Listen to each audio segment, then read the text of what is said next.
मिल गया 1998 का वो लेटर जिसने कर डाला जेसीओ और जवानों के साथ पेंशन कटौती का इतना बड़ा खेल। कौन कितने साल और कितनी उम्र तक करेगा देश की सेवा, सिपाही से ऑनरे कैप्टन तक। जय हिंद, नमस्कार दोस्तों, आप सभी का एक बार फिर स्वागत करता हूं एक नए वीडियो में, जिसमें हम जानकारी लेंगे 3 सितंबर 1998 के उस लेटर के बारे में जिस लेटर ने ये तय किया था कि सिपाही से लेके ऑनरे कैप्टन तक कितने साल तक सेवा कर सकता है और मैक्सिमम कितनी उम्र तक फ़ौज में नौकरी कर सकता है। और इस लेटर का इतना बड़ा असर OROP 3 टेबल के ऊपर कैसे पड़ा, तो चलिए मैं आपको सीधा वो लेटर दिखाता हूँ। ये है दोस्तों MOD का 3 सितंबर 1998 का लेटर, जिसमें चीफ ऑफ आर्मी स्टाफ को ये एड्रेस किया गया है। इसका सब्जेक्ट है रिटायरमेंट जेसीओज एनसीओज, और रक्षा मंत्रालय की ओर से ये लिखा जा रहा है, I am directed to refer to paragraph 6 of ministry of personnel public grants and pension department of training office memorandum dated 13 May 1998 and this ministry's letter dated 30 May 1998 and to convey the sanction of the President to the laying down of the following revised terms of service / tenure and age limits for retirement in their respect with effect from 13th May 1998। DOPPW ने अपनी ओर से letter जारी किया था 30 May 1998 को। उसके बाद रक्षा मंत्रालय की ओर से कहा जा रहा है कि हम राष्ट्रपति की मंजूरी देते हुए ये आपको बताना चाह रहे हैं कि जेसीओ और जवानों की जो मैक्सिमम टर्म्स ऑफ एंगेजमेंट और सर्विस टेन्योर इस प्रकार होगा।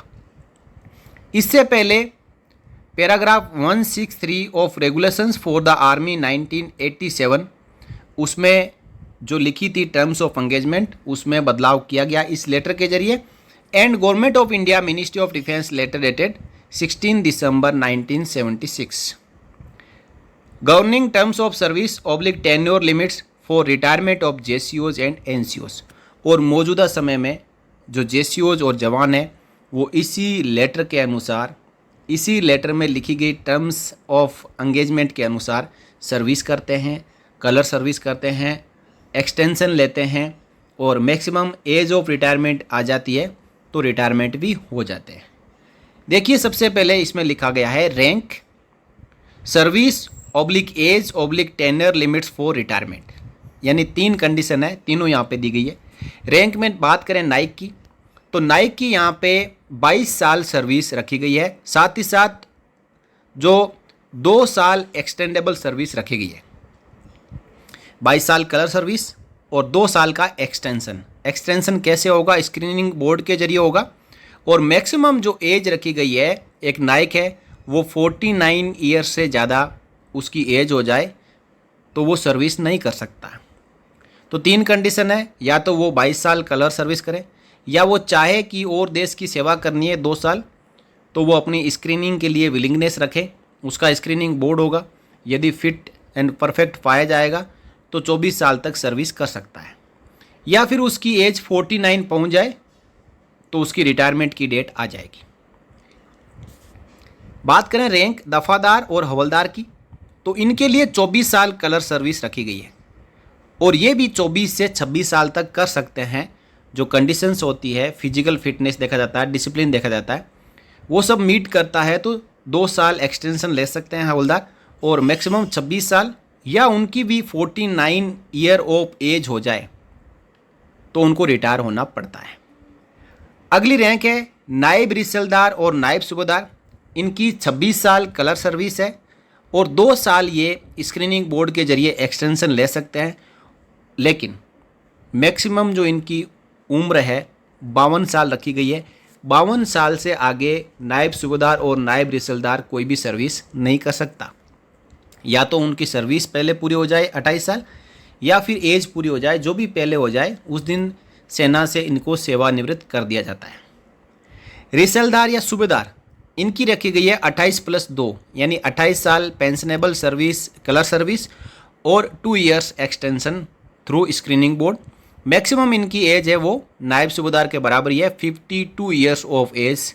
इन सब में से जो भी पहले हो जाए उस दिन एक सूबेदार सेना से सेवानिवृत्त हो जाएगा।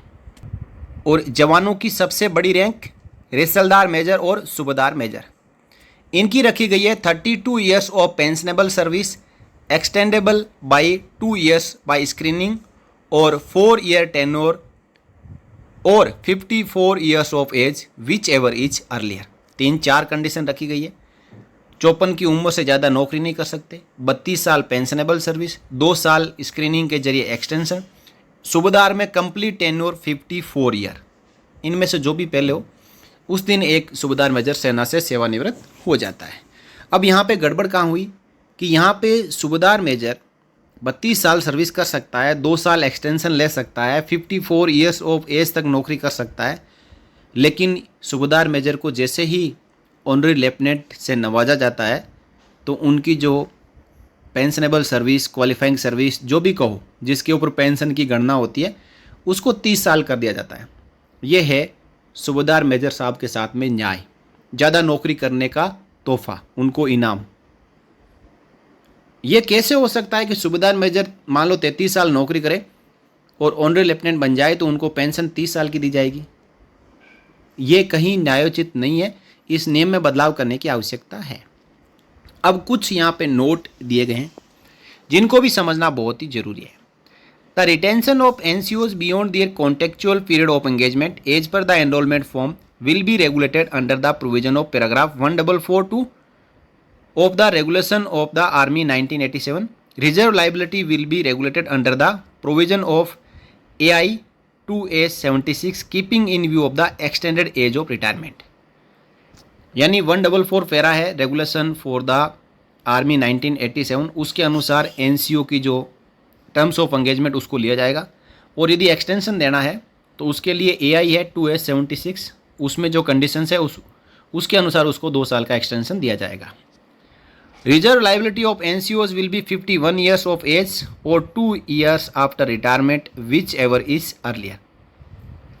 या तो 51 साल उम्र हो जाए या रिटायरमेंट के बाद 2 साल की रिजर्व लाइबिलिटी NCOs के लिए रहती है, और JCOs के लिए 54 ईयर्स ऑफ एज, यानी रिटायरमेंट के 2 साल बाद 52 years maximum age of retirement है JCOs की, लेकिन रिजर्व लाइबिलिटी यानी 2 साल तक उसको कहीं जरूरत पड़े तो वापस सेना में बुलाया जा सकता है। तो इनकी 54 ईयर रखी गई है, और रिटायरमेंट के 5 साल 5 year after retirement which ever is earlier. कोई 48 ईयर में रिटायर हो जाए तो रिजर्व लाइबिलिटी 53 ईयर्स तक होगी, और यदि कोई 50 साल में रिटायर हो जाए तो 55 ईयर तक नहीं होगी, 54 ईयर तक होगी। जो भी इनमें से पहले हो जाए उस दिन रिजर्व लाइबिलिटी खत्म हो जाती है। All JCOs who are holding honorary commission will continue holding the honorary rank till the age or service of retirement and they will not be eligible for further promotion। देखिए यहाँ पे सही बात लिखी गई है कि किसी JCO को ऑनरी कमीशन मिल जाता है तो उस JCO की जो टर्म्स ऑफ एंगेजमेंट है उस टर्म्स ऑफ एंगेजमेंट तक उसकी सेवाएं ली जाएगी, और ऑनरी कमीशन के बाद में उसको किसी प्रकार का प्रमोशन नहीं दिया जाएगा। जब HCO में कन्वर्ट हो गए तो ऑनरी लेफ्टिनेंट के बाद में ऑनरी कैप्टन बना सकते हैं, लेकिन सूबेदार को सूबेदार मेजर नहीं बना सकते हैं। सूबेदार से यदि ऑनरी लेफ्टिनेंट बन गया तो आगे ऑनरी कैप्टन ही बनेगा, वो सूबेदार मेजर नहीं बनेगा।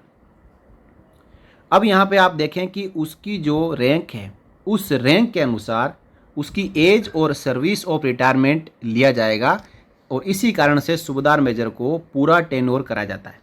कोई सूबेदार मेजर मान लो 30 साल में बनता है तो 4 साल उसकी सर्विस ली जाती है, 32 + 2 यानी 34 ईयर्स तक उसकी सर्विसेज ली जाती है। तो जब सर्विस आप 34 साल तक ले सकते हैं, उससे नौकरी ऑनरी लेफ्टिनेंट की जो मैक्सिमम टर्म्स ऑफ एंगेजमेंट 30 साल है उससे 4 साल ज़्यादा करवा सकते हैं, तो OROP 3 में 30 साल के अनुसार उसको पेंशन क्यों 34 साल के अनुसार दीजिए, 33+ के अनुसार दीजिए। As the service limit for retirement of Dafadar Havaldar has now been increased to 26 years, the age and service limit laid down for promotion to JCOs rank in paragraph 149 alpha of the regulation for the Army 1987 are consequently raised to 42 years and 24 years respectively to enable them to be eligible for promotion to JCU rank during the revised service limit। ये तो अभी चल ही रहा है कि जो extension या revise जो लिमिट है उसके अनुसार JCU बनने के लिए उसको ज़्यादा से ज़्यादा मौके दिए जाएंगे। All JCOs and NCOs shall be screened 3 years in advance of the date of superannuation by a screening board to be held at unit regiment corps basis as applicable to assess their suitability for retention as a result of screening shall be retired as per rules। Screening के अभी rule change हो चुके हैं, तो latest जो rule है वो काम आएंगे, ये रूल पुराने हैं।